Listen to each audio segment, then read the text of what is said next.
Here in part 5, we'll cover the exact relaxation routine that you can use to fall asleep quickly so you can cure insomnia and have frequent lucid dreams and OBEs. You don't have to spend hours relaxing every part of your body in order to have OBEs. About 90% of your body's tension is in about 10% of your muscles.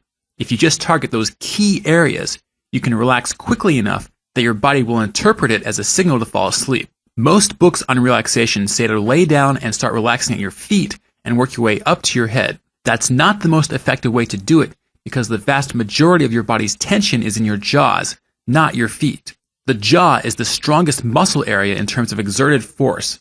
The world record for bite strength is 975 foot-pounds for 2 seconds. No other muscle in your body can exert more total force than your jaw muscles, and no other muscle holds more tension.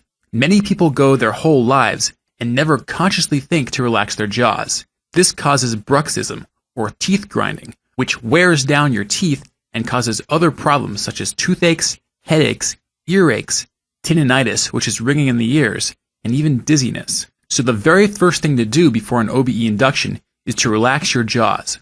This step is absolutely required. It only takes a few seconds, so it gives you the most bang for your buck of all the relaxations you can do. Start with a very firm massage of the meaty part of your upper jaws in front of and below your ears. This is called your masseter muscle and is the single biggest culprit for locked up muscle knots in the entire body. Press strongly with your fingers on both sides of your head and get a good hurt feeling. The second step is to squeeze on both sides of your jaws with your palms instead of just your fingers. You can use quite a bit of force when you do this because your jaws are quite strong. Let your jaw go as slack as you can while you're pressing.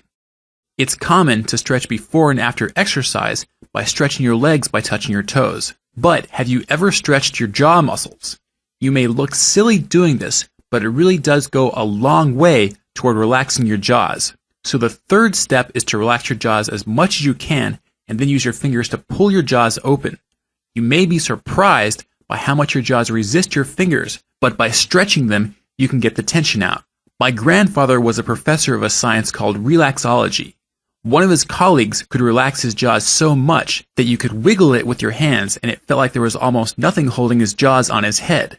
You don't have to relax your jaws that much, but I mention it to give you an idea of just how much tension is in your jaws even if you think they're relaxed.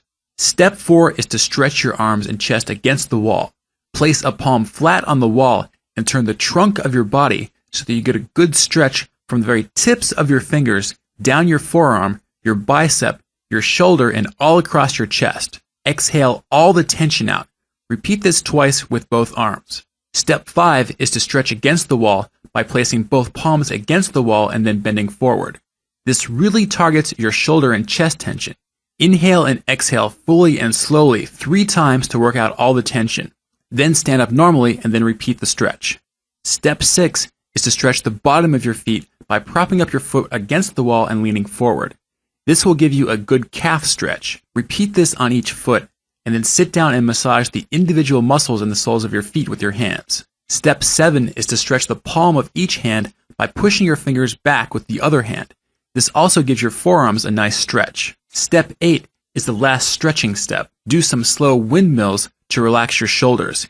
It's tempting to skip this step, but your shoulders carry almost as much tension as your jaw, so it's important to stretch and relax your shoulder as much as possible. For step 9, remember that one purpose of the rollover signal is to get you to roll over, which causes you to gradually gather and release tension. Here's a trick to speed that up or even skip over it. Lay down in bed and relax as much as you can for 15 seconds or so. Then roll over and relax for a couple more seconds. Repeat this several times and you'll relax the rest of your muscles quite quickly. This works because normally when you stretch one body part to relax it, you have to tense up another part. For instance, to stretch one hand, you had to tense up your other hand. By laying down and rolling around for a minute, you stretch and relax everything a little bit at a time and finish your rollover phase all at once. Once you're done rolling around, step 10 is to start doing stop, drop, and roll. Lay flat on your back with your arms above your head and start daydreaming. See Lucidology 101 Part 3 for how to do stop, drop, and roll if you haven't yet. Step 11 is to begin sleep breathing. See Lucidology 101 Part 4 for details on that. Step 12 is to relax your eyes and stop eye micromovements. Roll your eyes around in both directions a few times and then let them rest. The idea is to completely forget that your eyes even exist. To do that, count 150 heartbeats. Focusing on your heart for a long time will make it feel like it's going to beat its way out of your chest. However, if you get up and actually check your pulse, you'll find that it's beating like normal.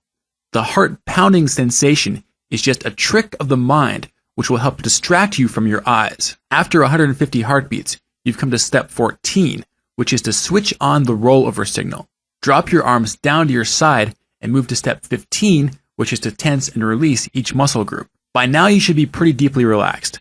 Continue to sleep breathe and sense where you have some tension left. Slightly tense that area for a moment and then release it. This will cause you to relax that muscle further than before you tensed it. Start at your jaws and end at your feet. To do this, count 150 heartbeats, starting at 300, which tires your brain out a little bit faster. After every 10 heartbeats, pause the count and tense and release another muscle group. For instance, when you get to 160, tense and relax your jaws. At 170, tense and relax your face. At 180, tense and relax your neck, and so forth. If you lose track of what number you're on, that's a good sign that it's working and that you're falling asleep. When you get to 450, you'll either be asleep or you'll be feeling the rollover signal. Or if you don't have a strong rollover signal, then just daydream and continue to sleep breathe for a while until it's strong enough. When you really feel the need to roll over, you've reached step 16, which is to simply roll over and release any remaining tension. Continue sleep breathing and you'll black out within a few moments. Two things that really speed things up are socks and earplugs. You may not realize how much your body temperature drops when you sleep, but when your feet are just a little bit cold, it's really hard to relax. So wear socks even if you don't think you need them. Earplugs are also incredibly valuable for falling asleep fast. You can get them at Amazon or Target. Silicone putty earplugs work the best, and you can make them last for several uses by washing them with soap after each use. Here's the complete relaxation system step by step. If this list is too small to read, you can download this list in your free OBE Quick Start at lucidology.com. Coming up in part 6, you'll find out how to use the sun to avoid the #1 mistake that almost everyone makes in OBEs, and how to optimize your brain chemistry for lucidity. Plus, we'll cover the one OBE induction that I would use if I was not allowed to use any others.